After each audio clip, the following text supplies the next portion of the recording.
फकरुल्लाह, फक्र है जनाब। तुम पेरिस वाले खेमे में जाओ, तुम्हें पेरिस में फाड़ना है। जी जनाब।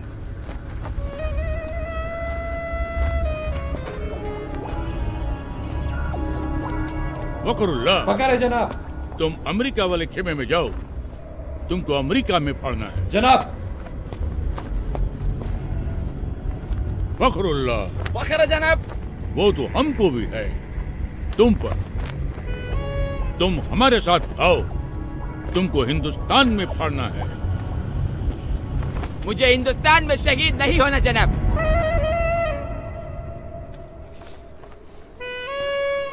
वहाँ पहले ही बहुत आतंक है। एक साथ 2 बम फट जाए तो दूसरे की खबर वही दबा देते, ताकि जनता में अखरोट पैदा न हो। अखरोट नहीं बेवकूफ, आक्रोश। बाकी का टीआरपी नेता ले जाते।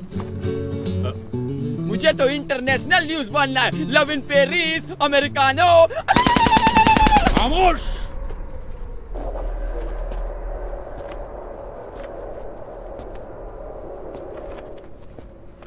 बदअक्ल, बदशक्ल, बेवकूफ, नामाकूल, गुस्ताख। इसके लिए तुझे अंग्रेजी सीखनी चाहिए थी, काफिर की औलाद। अब तुम 2 ही जगह पढ़ सकता है, या पाकिस्तान या हिंदुस्तान। हिंदुस्तान जनाब। अल्लाह, सुभान अल्लाह, बरकतुल्लाह, इंकामुल हक, अल्लाह, ओस्मा बिन लादेन, अल्लाह। आओ मेरे साथ।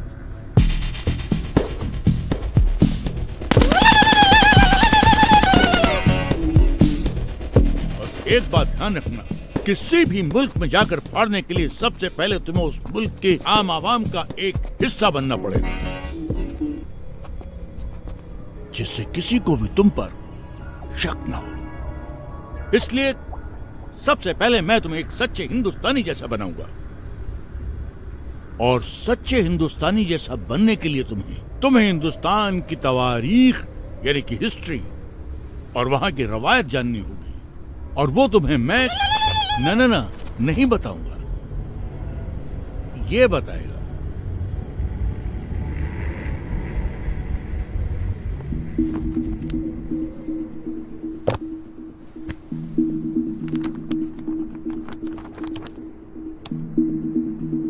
We made a tryst with destiny, and now the time comes when we shall redeem our pledge. Among those Indians who are now abroad, I expect that Indians living in Axis countries or in कोई बड़ी बात नहीं है बिस्मिल साहब।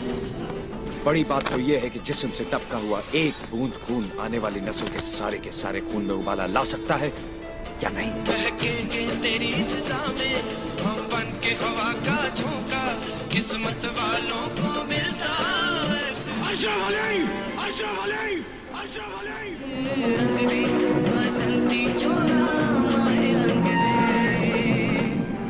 लेकिन हमारा हिंदुस्तान जिंदाबाद था, जिंदाबाद है और जिंदाबाद रहेगा।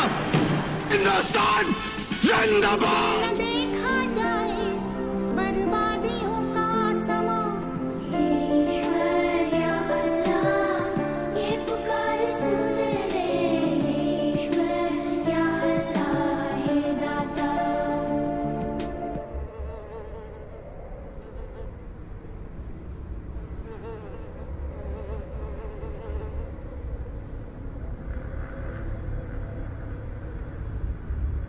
सुभान अल्लाह, अब तो एकदम हिंदुस्तानी जैसा लगता है। कैसा महसूस होता है? एकदम इंसान जैसा।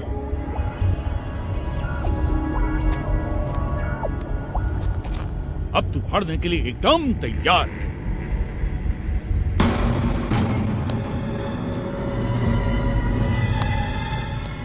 जाओ, अब फाड़ दो इसको।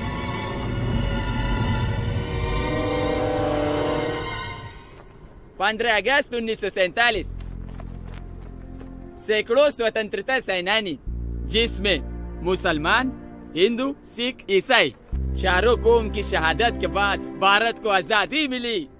एक ही तिरंगे के नीचे खड़ा होकर हम सब ने मिलकर भारत का संविधान बनाया, जिसमें जितना अधिकार एक हिंदू को दिया, उतना ही अधिकार एक मुसलमान को, और उतना ही एक सिख और उतना ही एक ईसाई को दिया। एक ऐसा देश जो हर मजहब को जानता हो, पहचानता हो, अपना मानता हो। ऐसा देश जहाँ पर हिंदू के मंदिर की घंटियों के साथ अजान मिलकर पूरे हिंदुस्तान को एकता का पाठ पढ़ाती हो। ऐसे देश में कोई कैसे बम फाड़ सकता है? एक ऐसा देश जहाँ पर हिंदू और मुसलमान दोनों फांसी के तख्ते पर चढ़ गए हो, झूल गए हो। ऐसे देश पे बम कोई कैसे फाड़ सकता है? खामोश, नामाकुल, बदबक, गड़रिये की औलाद, काफिर। वापस तो हमारा बम हम खुद फाड़ देगा, हम खुद फोड़ेगा इसको। अरे हाँ, छोड़ दो इसको।